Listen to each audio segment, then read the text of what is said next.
Hello, and welcome to this morning's podcast. Today I will be discussing the emerging technology of clean meat. Our first order of business is to determine what clean meat actually is. Simply put, it is meat grown from animal cell culture rather than from slaughtered animals.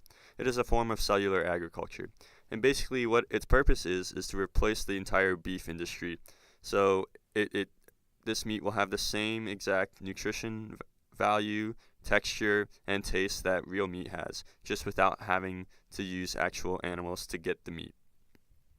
Now, I could spend the better part of my day trying to explain the science behind how clean meat is curated, but what I really want to focus on is its potential impact on our everyday lives. The first impact I'd like to address is the effect on animals. Without the need for beef cattle to supply our aching desire for meat, it might become rare to see cows in general. This is kind of crazy to think about, but those cows will serve no purpose anymore. Obviously, we'll still have dairy cows, but if we can create milk from cells, we will probably be able to create all products that come from animals without the need of those animals. As many of us know, cows are said to be one of the largest contributors to CO2 emissions, and I think that clean meat is going to be a huge step in lowering those emissions. Getting rid of the entire beef industry also solves the problems with slaughtering mass amounts of animals.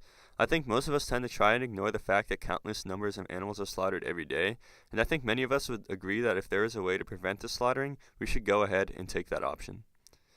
Unfortunately, this technology doesn't seem to have been developed enough to the point where it is affordable to the general public yet. I've read multiple reports that a single pound of this lab-generated meat could be upwards of thousands of dollars.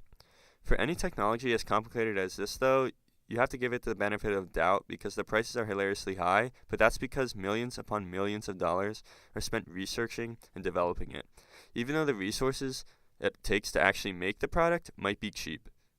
For example, I think we can compare this to cancer research.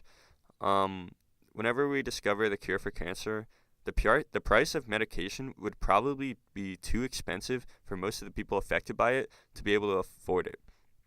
However, I think the cancer example is a little bit different from our clean meat example because a lot of cancer funding is funded through donations, which a lot of the clean meat is definitely not. I also believe that the government would put a price cap on the medication for cancer treatment to make it more readily available for the general public, so it is a little bit different from our meat example. Anyways, those are just some general thoughts that I had on this topic of clean meat, and I just wanted to discuss it because I don't think many people even know that this technology exists. Thank you all so much for tuning in, and have a nice day.